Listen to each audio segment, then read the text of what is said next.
Well, good morning, everyone. We're going to get started. Good morning. We're so glad that you all came to our Purchasing Month update. My name is Clarissa Clark. I'm the Director of Purchasing, and we're so excited about today's event. Governor Henry McMaster, declared March as Purchasing Month. So we have a proclamation that is on our website. You can view it there. And we're just so happy that we have the opportunity to meet with you all in this setting to give you some valuable information about purchasing related topics. So at this time, I'm going to ask the team to introduce themselves at this time.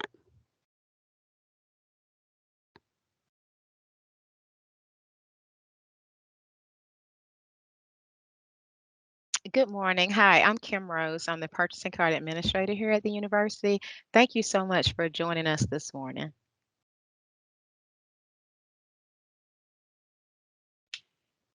Tracy, you're muted.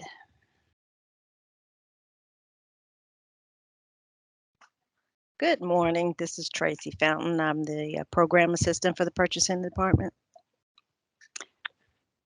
Good morning. I'm Max Stiles. I am the business analyst for the purchasing office.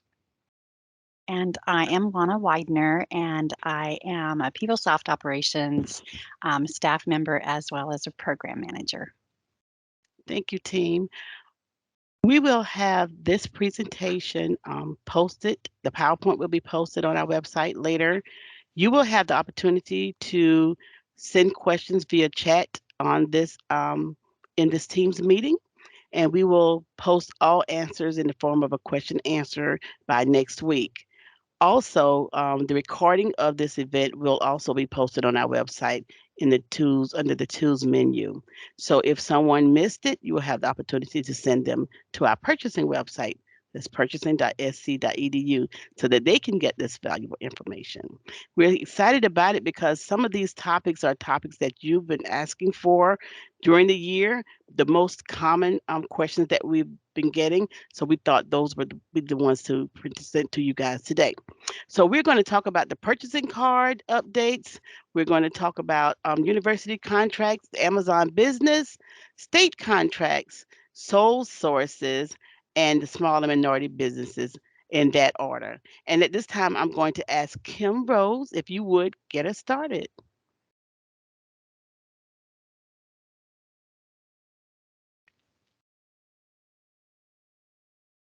Next slide, Mac. Good morning again. We miss your faces. It's been a long 2 years, but we are happy to still be able to meet with you all on today. So, as Clarissa has already discussed, that this is simply just some P card updates. A lot of it is not going to be new to you. However, we want to provide a little bit more clarity. So, over the years, we've heard you, we've asked for input on what will help you improve your processes for your operations, and what will help you as a liaison to monitor. So, one of the things that we've heard you all say over the years that you wish there was an allowable or non allowable matrix of some sort. So, we've come up with a partial listing. It's still going to be some things that's going to be a gray area, but you certainly can contact purchasing and just ask us, and we'll ask you a lot of questions. We'll assess, what you're doing. Of course, it's for official business. So this is just a snippet of what we're going to include in our purchasing card manual. And so as you can see on this slide that we've come up with a list of like allowable and non-allowable. And these were the most common questions. And so we just want to make sure again that we include this in the P card manual for you. Next slide, Mac. Again, we talked about that these are just purchasing card updates.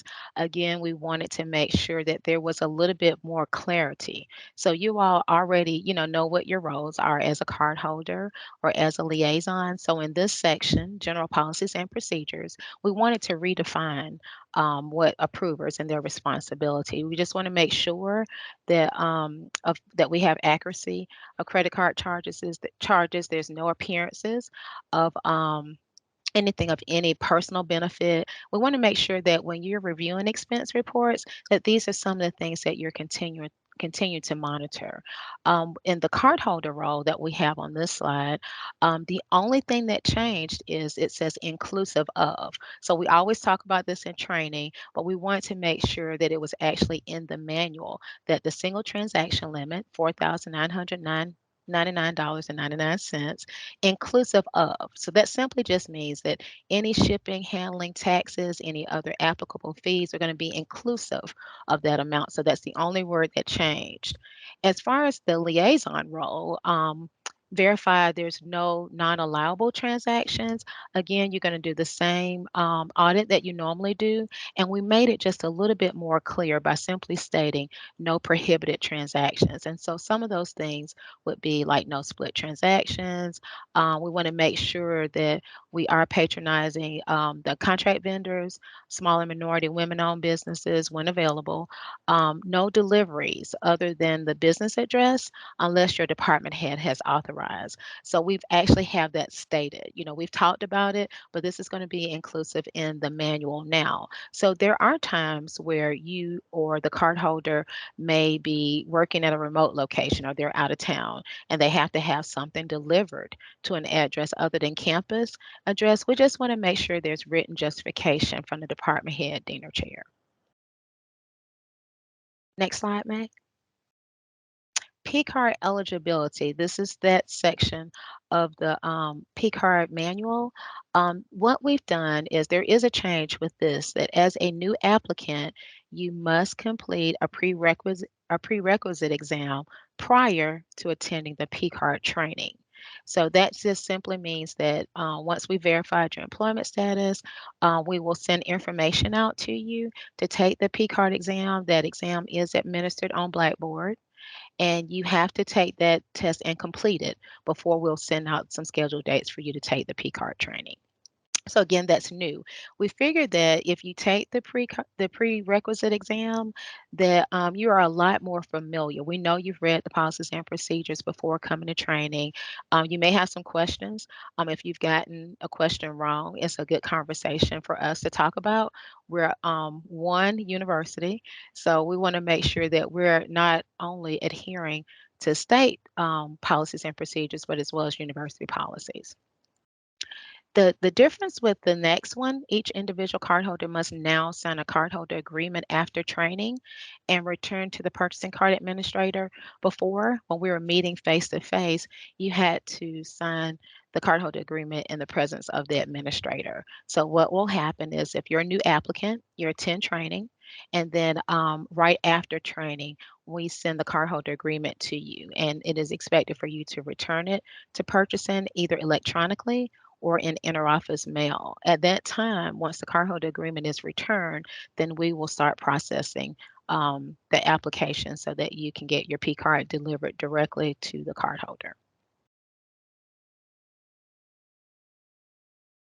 Cardholder termination slash legal issues.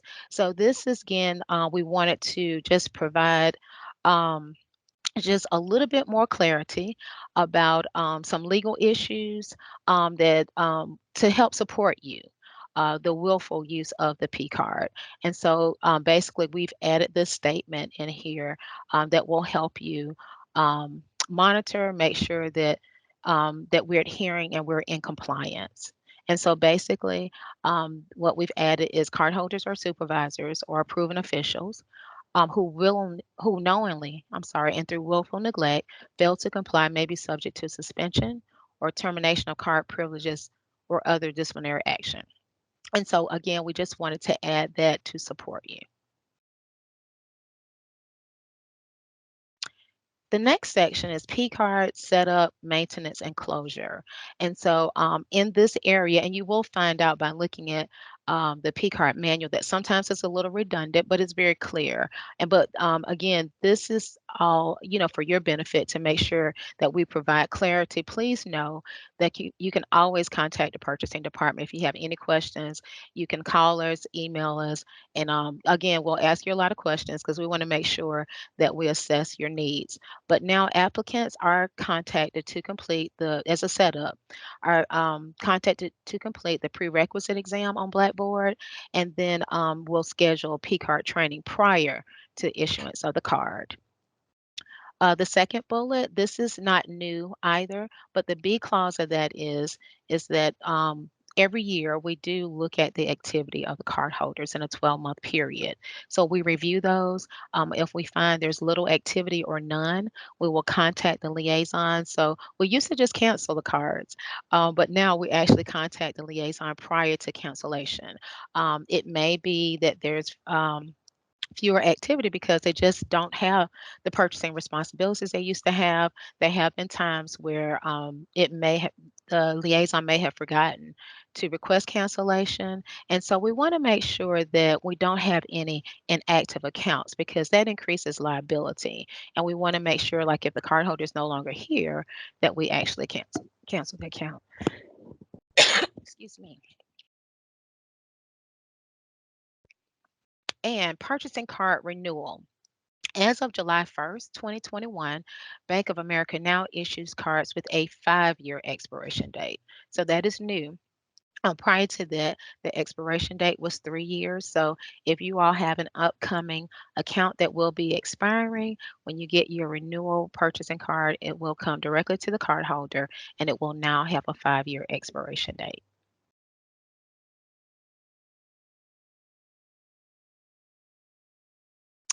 Next slide. I'm actually going to turn this over to Tracy. And Thank you. thank you so much. So again, if you all have any questions, you can actually put it in the chat. Clarissa has already explained to that we will get the answers for you that you need. And please note that we are here to serve you, and that if you have any questions, please make sure you contact us, and we'll be happy to help. Thank you, Kim. I'm Tracy Fountain. I'm the program assistant in the purchasing department. We're going to be talking about university contracts. I'd like to invite all of you to think of purchasing department as your business partner. We're here to help you to acquire the goods and services that you need to perform your duties, and we'd like to be included in the process when you need to purchase items. Particularly when you want to purchase items over the $10,000 mark.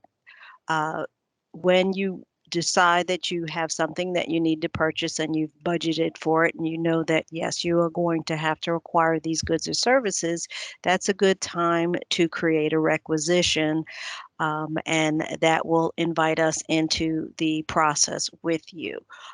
You can include any market research that you've done. You can include any quotes that you've received, any information or requirements that you would like us to know. Then we will use the the South Carolina procurement code, and decide what's maybe the best method of procurement. We'll also do market research, and we'll be working hand in hand with you to help you come up with the goods or services that you need. The first thing we look at is to see if what you're trying to acquire is on state contract. That's always the most preferred method. They've already done the work for us, so if it's there, it's always best for us to utilize those. So if what you're looking for is not on state contract, then we look at if it is an exemption, if it's something that is exempt from the procurement code. For instance, if you have a sponsored award and it was specified in the grant and it's on your proposal certification, then we don't have to go through the competitive bidding process because you've already identified it in the grant. It's been specified. Another example is professional dues, or if you're buying books and periodicals, those things are exempt from the procurement code, and we can move on with the process from there. If it's not an exemption and it's not a state contracted item, then we have to look at different methods of procurement that involve solicitation. Uh, when we're looking at the solicitation, it can either be something that you're purchasing, a one-time purchase, you're buying it and you're done with it, or it may require a term contract, typically between 1 and 5 years. We look at creating a term so that you can have the same pricing over that period of time. The solicitation is the process of seeking information, offers, quotes, and proposals from competing suppliers. The contract is there for your benefit and it should be a cost-saving method for you. The actual solicitation document becomes the contract. Within that document, we discuss the scope of the solicitation, the instructions to the offers, the actual scope of work required or the specifications that we're looking for. We identify the information for the offerers to submit, the qualifications required for them to be able to submit, the actual award criteria, the terms and conditions of the contract, as well as the bidding schedule and the cost proposal. Next slide.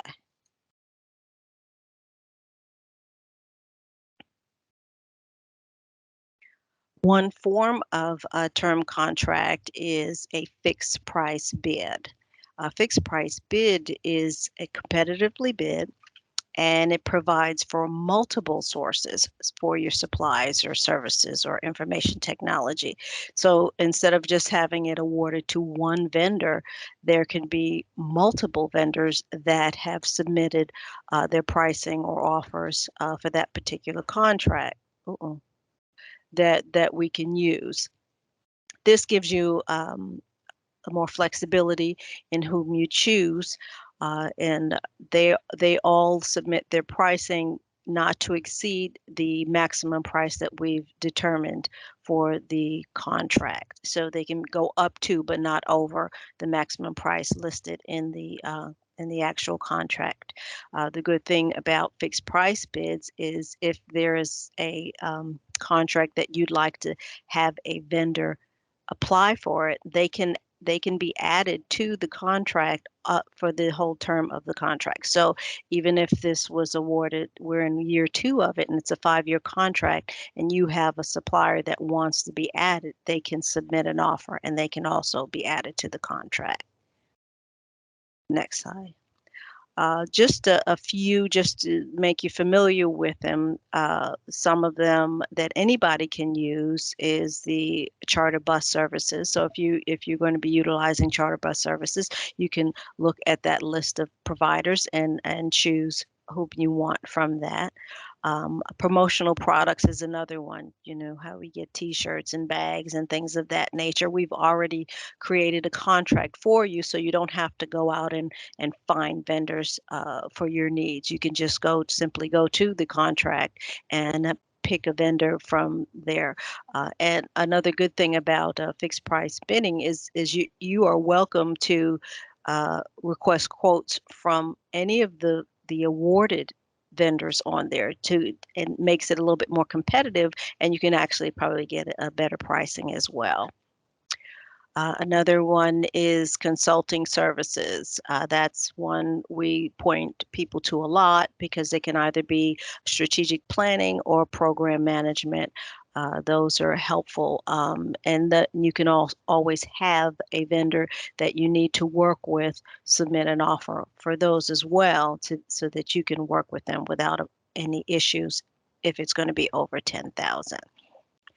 All of these contracts can be found on the purchasing webpage under the solicitation awards section, and the blue fixed price bid is an actual link that'll take you there from this PowerPoint. I'm going to introduce Max Stiles now, and he's going to do his section.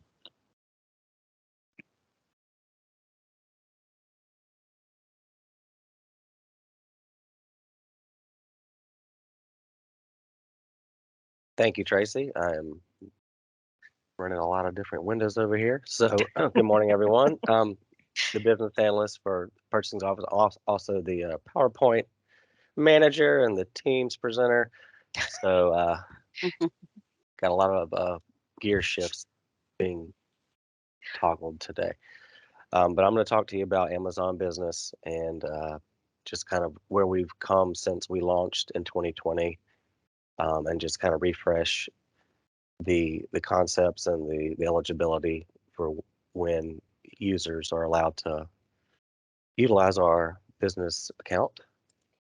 So I'll get started first with just some statistics. We launched on March 3rd of 2020, and as we all know, that was like a week before we were all restricted from coming to campus. So it was kind of a weird juxtaposition of starting a new program and purchasing, and then having to realize that there are a lot of challenges involved with deliveries from when we don't have campus locations that can be items can be sent to. So I have about approximately 2 years worth of statistics just compiled um, based on all the orders from our business account. And so you see we have had over 8,500 orders placed, over 10,000 unique products ordered, and a total quantity of items of over 27,000. Total dollars spent on the actual shipped orders is a little over 1.2 million. And then the approximate cost savings based on what Amazon reports as a discount in the order itinerary or the order spreadsheets is about 11,800, which doesn't sound like a lot, um, but that has paid for our membership into the program over the last 2 years, like by 2 to 3 times more. So we've realized our membership fee through the cost savings, and the cost savings typically has to do with the seller having price tiers for quantities ordered, or it may be they might offer just a price discount for the business marketplace versus the normal consumer marketplace. So you might see like a 50 cents per per unit price discount when you're in the business marketplace versus what you would be on your own personal Amazon account. So it's this those things that kind of add up over time. And you can kind of see that if you were to compare an item per item in a business account versus non-business account. I just found it interesting that the top 10 most popular commodities of the items that were being ordered are listed here. As you see, number 10 down there says web cameras. Obviously, that was a big thing in March and April of 2020. You see, printed publications by far laps the field with over 2,000 printed publications, and that could be books. It just depends on what the seller lists their item under a specific commodity category. Uh, it could potentially be like just calendars or anything that's printed. Um, but you can see the other things, a lot of computer and information technology related items and batteries. Solid state hard drives, which is a big thing. I know around lots of folks have been upgrading their computers. Even us in purchasing have updated 3 or 4 of our desktops with these solid state hard drives that are more efficient and uh, contribute to less failure when it comes to the operation of the PC. So just to get into the user eligibility for activating an Amazon account, it is basically restricted to P card holders only. So if you have dealt with Kim and the procurement card program, then you have been cleared to activate a card, I'm sorry, an account under the Amazon business umbrella that purchasing has a membership for. So it is not intended for, temporary staff or grad students. Um, and I know that we kind of have limited the amount of uh, staff that actually do have the ability to have a card now. So that's kind of taking care of itself in that regard. And that's more of a in Kim's arena about who can actually have a card. And so obviously only cardholders that have been approved and trained under the P card policies and procedures are added to the account. Ooh, I jumped ahead. Just as with our P card restrictions all the orders on Amazon, since you're using your P card to actually to be your payment method.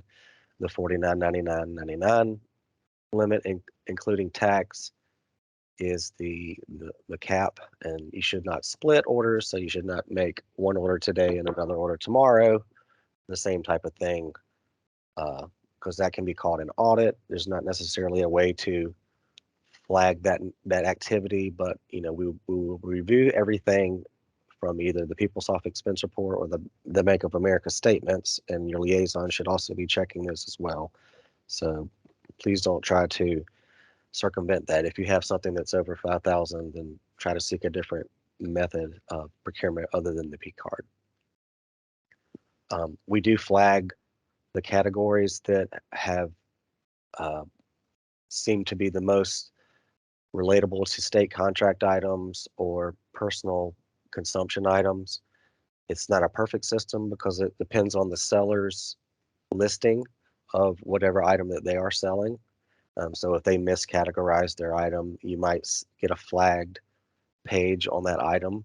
And when you submit the shopping cart to be approved, you may see that, you know, order is subject to review, and either Kim or I will review that and make sure that you provided a justification if it is potentially a state contract item or a personal consumption item. So just pay attention to those flags on each item page that you see, and provide a comment in your shopping cart before you process your order. Um, we know we talk about the personal consumptions items policy a lot, so that's more of a P card thing, but there's the policy if you need to review it. It's essentially things that are giving you, the employee, a personal benefit versus something that is used by the operation of the department and will be owned by the department.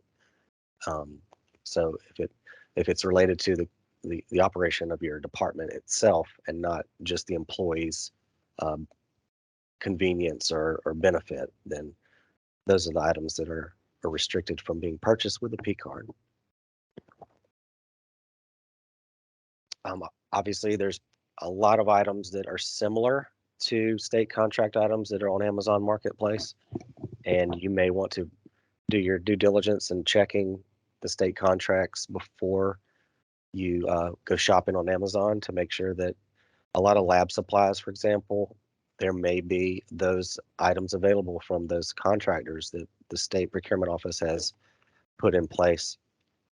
And if there's any other items that do get flagged as a potential statewide contract item, remember, like I said, it's not a perfect system. It's contingent upon the seller actually categorizing their item correctly.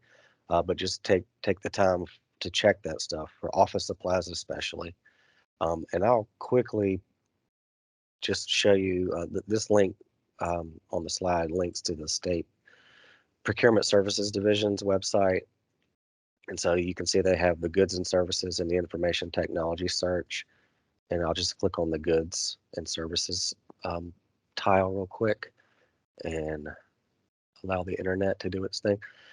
So you see that there are quite a few state contracts that are in place currently. And this is a statewide for all entities under the state government umbrella. So, many of these things might be something that you could find on Amazon Business. So just, scan through this before you purchase something on Amazon to make sure that there isn't something that fits. And the IT list would have a lot of similar stuff.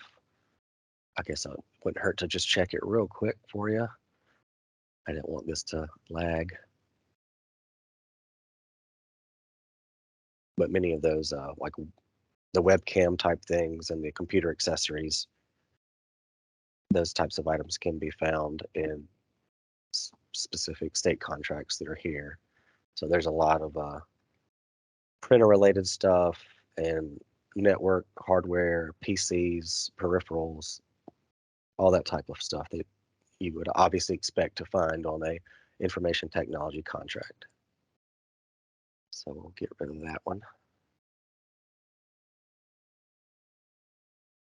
And I'll just rehash the statewide term contract is contract for the indefinite delivery and quantity of specific supplies to be furnished as needed during a fixed period. And typically, those contracts run 5 to 7, maybe 10 years, depending on how uh, prolific the need is throughout the state. Obviously, you can imagine office supplies.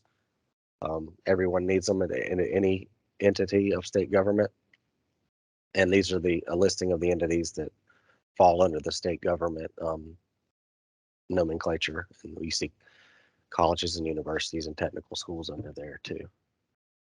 So we'll want to also show you under I mentioned that we had these flagged items policies. So we have office supplies, batteries, state contracts, PPE and cleaning supplies, which is obviously relevant in the last couple of years, the personal consumption, and then the items of 5,000 or more. So we flag those to your shopping cart, and it doesn't wholeheartedly restrict them. It just gives you the idea that this is potentially something that we will review and either reject and offer an alternative, or recommend that you check into the state contracts first before you process your order.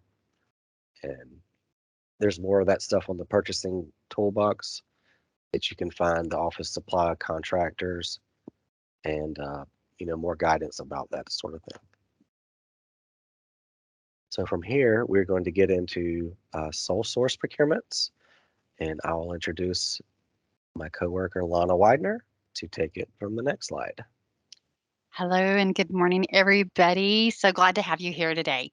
And thank you truly for joining us. So we're getting some great questions in our chat box. I've noted that we will be addressing that, as Clarissa mentioned at the beginning, in a document for question and answers that we'll post in our purchasing toolbox.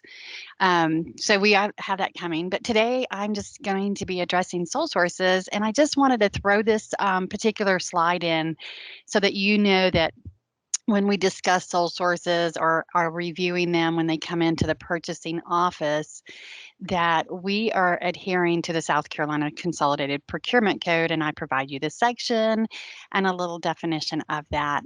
It's a non-competitive method of procurement used when only one supplier possesses the unique ability or capability to meet the particular requirement. And we want to make sure that you understand the things that can meet those guidelines. And so in the South Carolina Procurement Code, it also refers to regulations. So we also are guided by the state's regulations. And in the next slide, I show the reference to the 1945, 445. It's about sole source procurements. And we have 3 areas that we review to say, is this a sole source? Where the compatibility of equipment, accessories, or replacement parts is the paramount consideration. The second one, where a sole supplier's item is needed for trial, use, or testing. And I want to touch briefly on that one. Please remember the words trial, use, or testing. So this is not a permanent decision. It's like we're going to just see if this works. If it does, and we do want to continue using this similar type product or service, then we'll probably need to work with purchasing to do a bid. So that is just a test and a trial period. The third thing is where the item is one of a kind. There's nobody else that can make it. They're the only company. They have no dealers. So these are the 3 areas that we're especially trying to make sure we fall in these parameters for a sole source.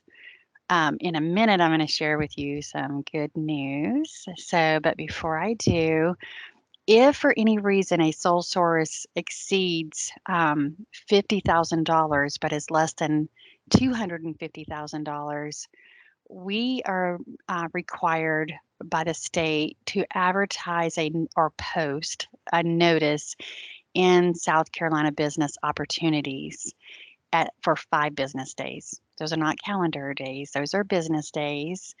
And so we posted saying we have this product that we want to purchase and plan to purchase, and just to notify the world, if you will, that we're going to be going into a sole source agreement with this particular company for this product or service. Then, if it is over $250,000, we are mandated to post for 10 business days. So I know sometimes people have asked, how long does it take to get a sole source done? Well, we do have laws and requirements that we are following and adhering to. So just know that we tag this in as part of our process. Um, so the good news is um, what we are hoping will help you and streamline some of the work that you do on the back end before we even get our requisition.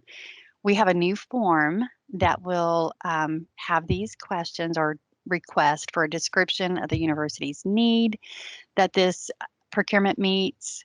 Has there been market research, and you would describe in this on this form if there's been any market research has been performed to determine availability of products. So I'm just going to give you a quick tip. When I get a sole source right now, I usually go out and Google. And if I find that there might be some companies that have a similar product or something, I'm probably going to come back and ask you, what makes this one unique? So I know that when we get into the technology and research products, y'all are much smarter than I am. So but I do ask questions so that I can understand exactly what we're purchasing and why it is the unique item that it is. Description of supplies is also on this form, whether it's supplies, construction, IT, or any services. And what is the vendor going to be providing? So we need to know the justification for that need. The fourth thing on this form is a detailed explanation why no other vendor's supplies, construction, IT, or services will meet the needs of the university.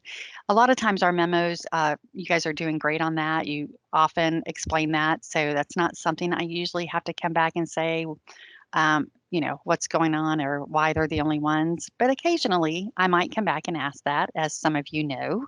I do ask questions because as I said, y'all know your technical side and your business side so much better than I do.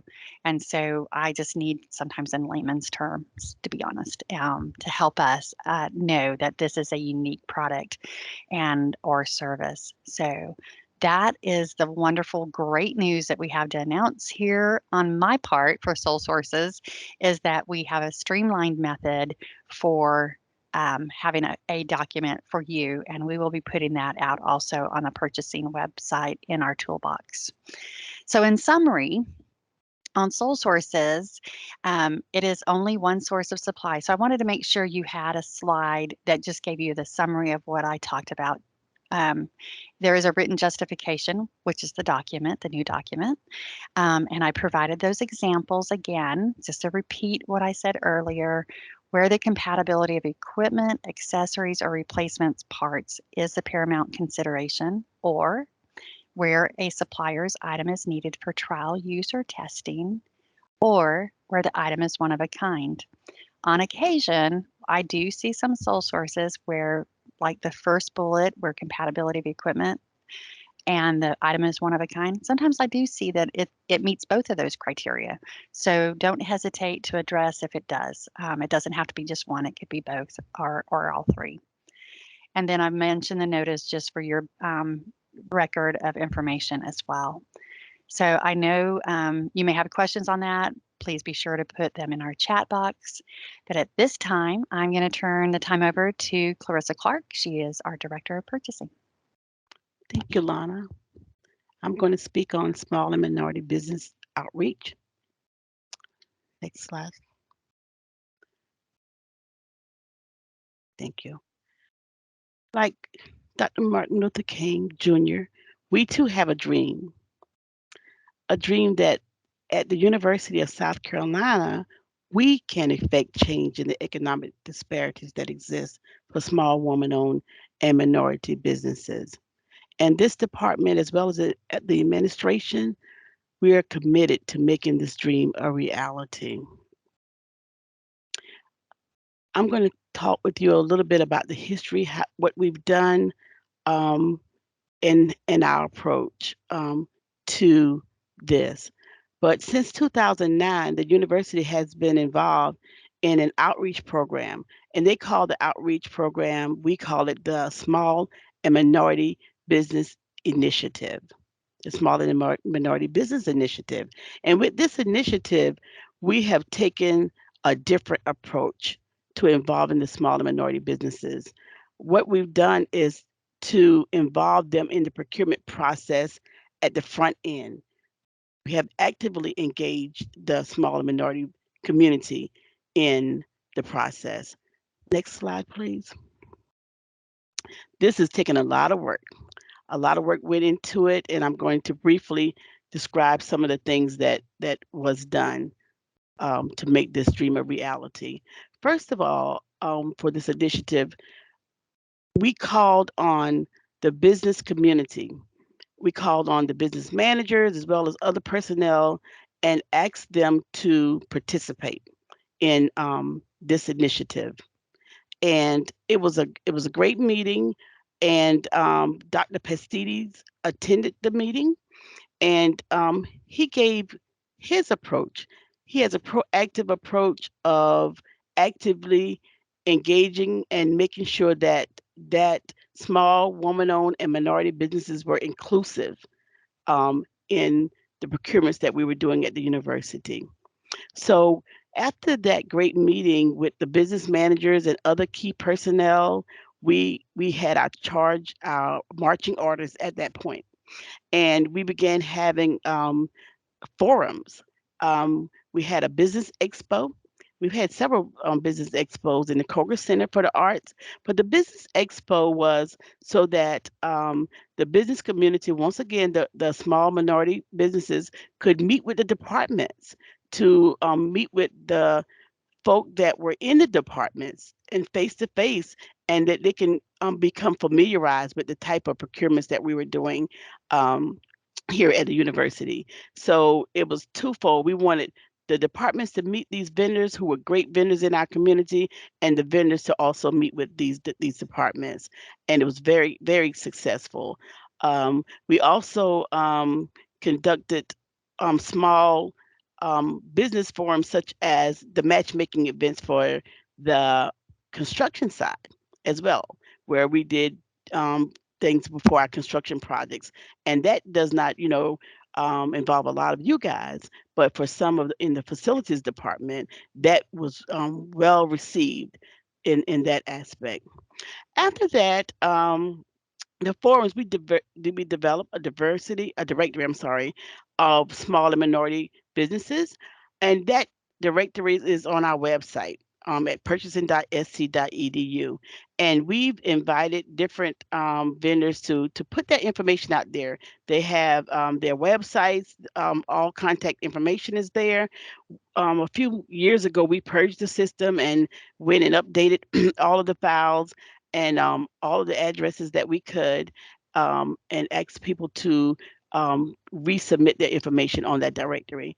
And we're asking you who are using the small and minority businesses that may not be a part of our directory, please send them to the purchasing website, and so that they can get added, so that everyone at the university would have the opportunity, anyone would have the opportunity to use these small and minority vendors.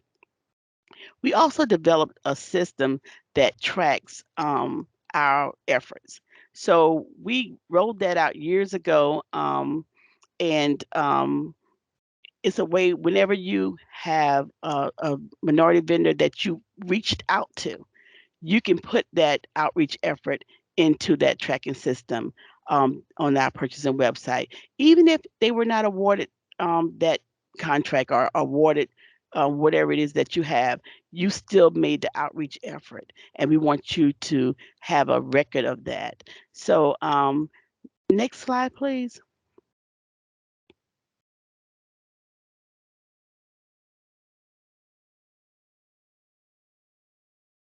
Did Okay. you want me to? Did you want It me to was the share slide that had the, yeah. this one? Yes, the slide that yes. This is the record of business solicitations, that's where you would put your information on our website. That's just a picture of it, but I'm gonna ask Mac just to go now live to where we would put that information. We've been updating it, and he's doing an awesome job of trying to update all of the departments and things like that. So he's going to go to our test mode. Thank you, Okay, Mac. so here is our just our web page with the small minority business menu item on the left side, and then if you click to that page, you have the record of business solicitation. It also lives in our toolbox as well under the internal reporting section, but it's the same page, and I've already opened it up here. So as you can see, you just select a division, and we are actually updating this information to have to reflect more accurately the divisions that exist in the current structure of the university. And then we've added an area for every single non-Columbia campus, as well as for our purchasing office, we can use the system-wide option if we are doing it on behalf of the entire university. So it uses the PeopleSoft chart strings now. So you have the operating unit code and the department code as well.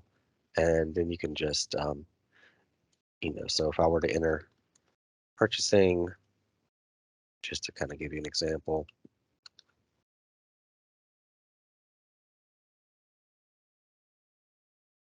and then if I were going to get, let's say, furniture, well, that's not a good example. Let's do, how about windows and treatments? And I'll just pick a random one here.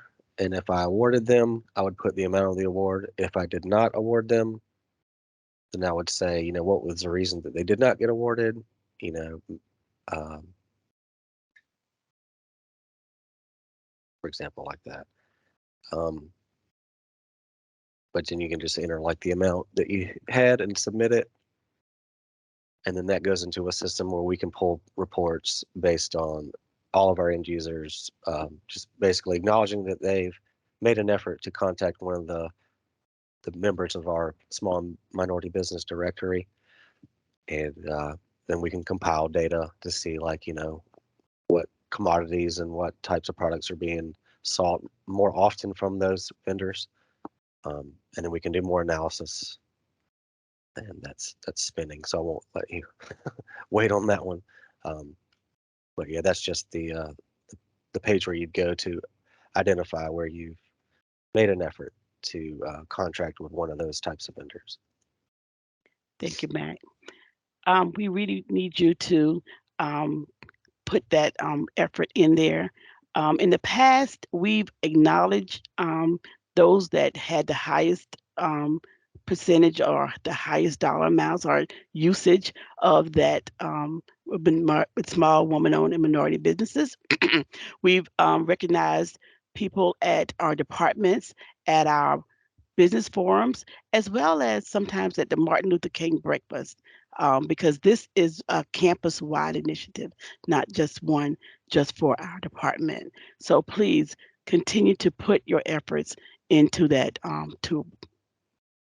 But there, I wanted to show some easy ways that you can use the small and minority businesses. When you have procurements up to the $10,000, $10,000 under $10,000 are fair and reasonable. That's a great way to solicit and get either quotes or from those small vendors. And please put that information in the outreach. You also, when we had the three quote method up to the $25,000, with the three quote methods, you can at least reach out to some of the small woman-owned and minority businesses. Those are the three bona fide quotes. So that's a good way to get outreach. For solicitations, when you're getting ready to do um, a bid with us with your market research, try to find some suppliers that are small and minority and submit them to us in the purchasing department, because we're going to be doing the same thing, trying to give just the opportunities to those vendors to submit proposals or bids on those particular solicitations. So giving opportunities to our small woman-owned and minority businesses. It's just a great way to spread the wealth, and to keep our dollars locally in our own communities. We have certain goals that we're trying to meet here at the university. And I want you to know that even if the vendor, the supplier, is not a certified minority vendor, we still can use them here. We still can show our efforts. So please take the time to show your efforts on that too. Next slide. I think we've come to the end. I think, yes, we have, of our presentation. And I want you to know that please put all your questions in this chat. We will still be up for a few minutes so that you can have the opportunity in case you have any questions. But at any time you have questions, you can email our purchasing website. I'm sorry, purchasing mailbox, and we will be glad to answer any questions you have. And at this time, I just want to thank you all for just taking the time to meet with us. We're just so excited about some of the things that we have that are upcoming for this department. And please note, if you need us, that we have competent staff here that will be available to answer your questions. So once again, thank you for meeting with us, and you have a great day.